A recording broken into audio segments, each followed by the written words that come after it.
the great artist, God himself, has not completed his work on any of us, is still working on us. And that is our hope and that is our faith. Whatever might be the relationship that we have enjoyed, ultimately it is the ministry that really matters for all of us. In a lighter way, let me bring a little analogy as to how we can understand both the farewell and the welcome. My mind goes to the airports. Any airport you see, there are two lounges, the departure lounge and the arrival lounge. A very common way that we looked at it. But if you go and observe very carefully the departure lounge, people with sad faces, close families shedding tears, hugging each other, not knowing whether this person is going to come back or not. And that is a scene. But for the passenger who bids bye to these friends and families, he goes with mixed feelings. Joy because he is leaving this place and going to another place, and he is filled with sorrow because he is leaving his own kith and kin. He might face new challenges, new goals. Everything is going to be new once he goes across to the other airport. Sad because he has to leave the friends and have to make new friends. But for John Samuel Praj, he is going to continue his ministry, but he is traveling from the college where he was training, equipping pastors to the church, and he is going to go into the diocese where he is going to live among them as colleagues and friends. It's as if he is going from the workshop where he was able to make the tool to be used in the marketplace or in the society, and actually the products are being sold in the diocese, and he's going to rub his shoulders against all of those people and who have been sold and serviced in the diocese where he belongs. So your ministry is not over as yet. God, who has called you as a minister of the word, will continue to give health and strength as you arrive in other airports where people will welcome you to the new avenues. In your letter, as you conclude, which all of us must have received, you hold on to God's promises, and very especially from Jeremiah chapter 29 and verse 11. For I know the plans I have for you, declares the Lord, plans for welfare and not for evil, to give you a future and a hope. And this is our wish this evening, as we say thank you for your contribution to this great institution. May the Lord who has called you, He'll be with you. So God be with you, Reverend Dr. John Samuel Raj and his family, as you continue to do your ministry, that you'll be able to come at the arrival lounge in some other airport, and you'll be able to see new friends. You'll be able to make new goals and new avenues in the ministry that God has kept for you. Bidding him farewell, we come into the arrival lounge. In the arrival lounge, you see so much of expectation. There is so much of anxiety among the people who stand there.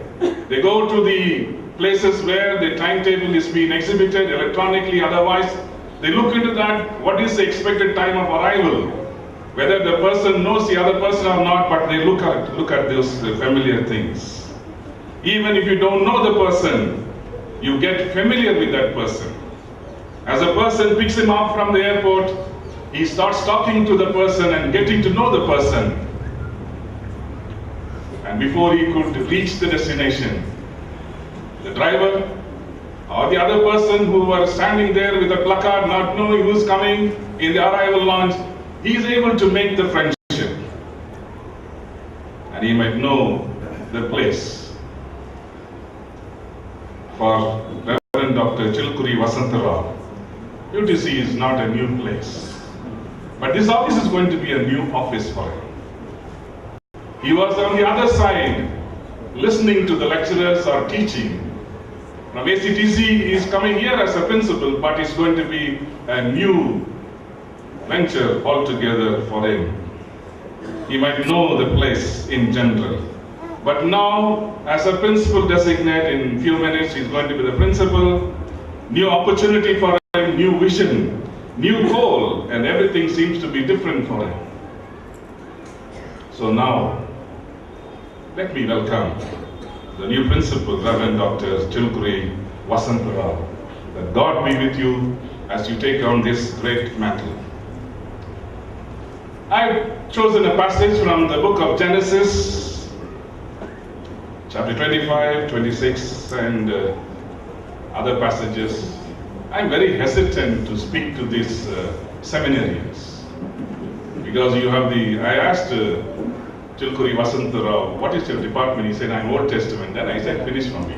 Because he will be looking into the notes and he will know the Hebrew interpretation and he will try to assess whether this bishop knows at all anything or not. And I said, okay, I didn't know that, but anyway, I've chosen this passage. And I've chosen this passage because some time back I heard Reverend Dr. Ratnakar Sadananda exposing this particular passage at a different conference altogether. And from that time onwards, I've been looking into this passage, trying to ascertain, trying to understand what this passage really means, and very especially when we install a principle to an institution of this nature. Let us see what the Lord has kept as we try and understand.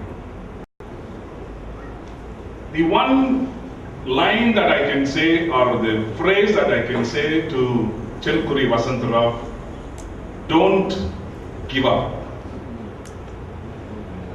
As you face the challenges of the future, don't give up. Because the Word of God definitely gives us the encouragement. It is the Word that is giving us all the impetus that is required so that we will be able to live a life that worthy of His calling. Very commonly we say, the one who has called you is able to sustain you. It's easy for us to preach and go, but difficult for you as you sit at the principal's chair and administer this great institution, where you have varied strengths and weaknesses, where you're going to face with varied things. I'm not trying to threaten you, but all that I'm saying is that at any point of time, do not be discouraged. There are people who are praying for you. There are people who are all the time wishing you well. There are people whom you can stand by and you can depend on.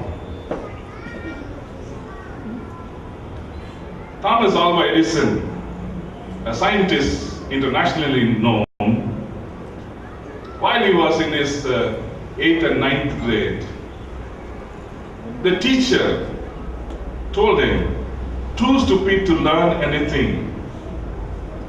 When he grew up, he was fired from his first 2 jobs for being non-productive.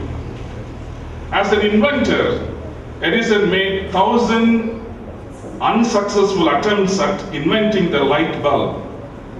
But when a reporter called him and asked him, how did it feel to fail 1,000 times?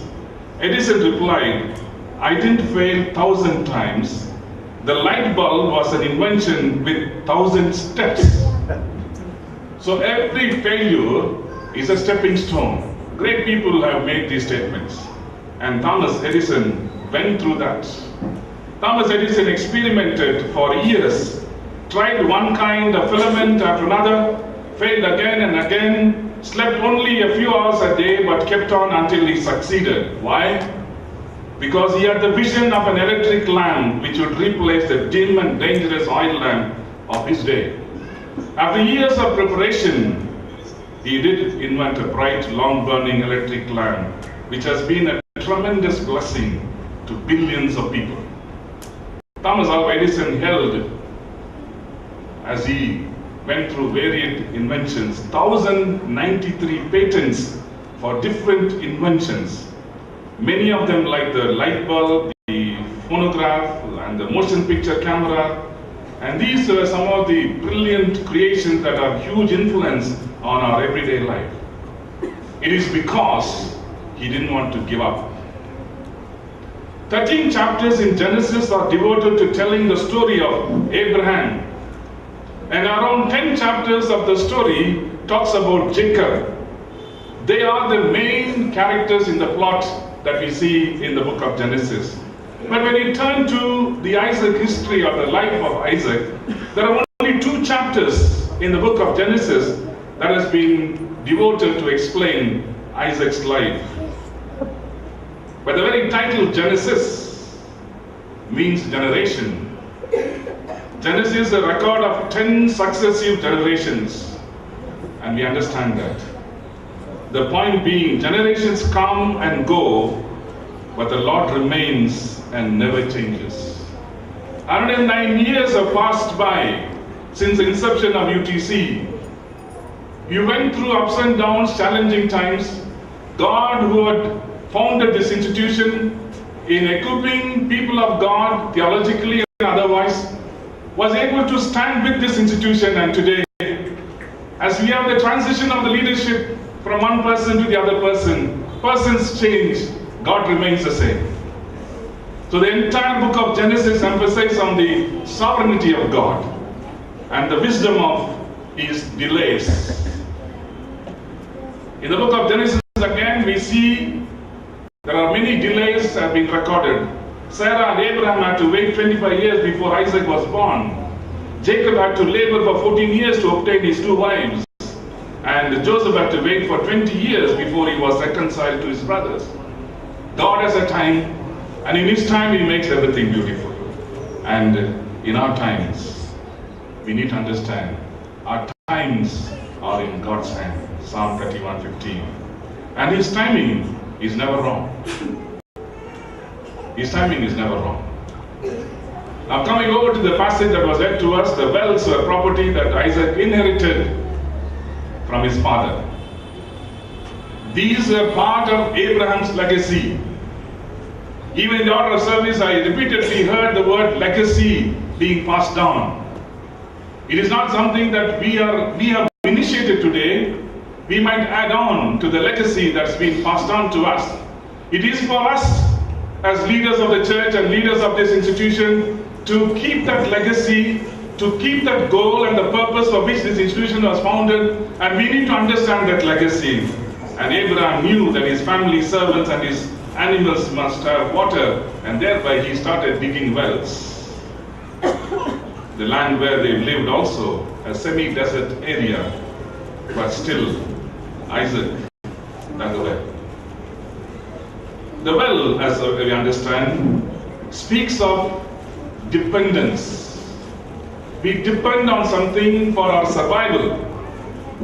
And very especially in a desert country like Palestine, it is a sign of wealth. The whole land is a desert land, and if you find a well, which means the owner of the wells is a very wealthy person, a sign of dependence on this water.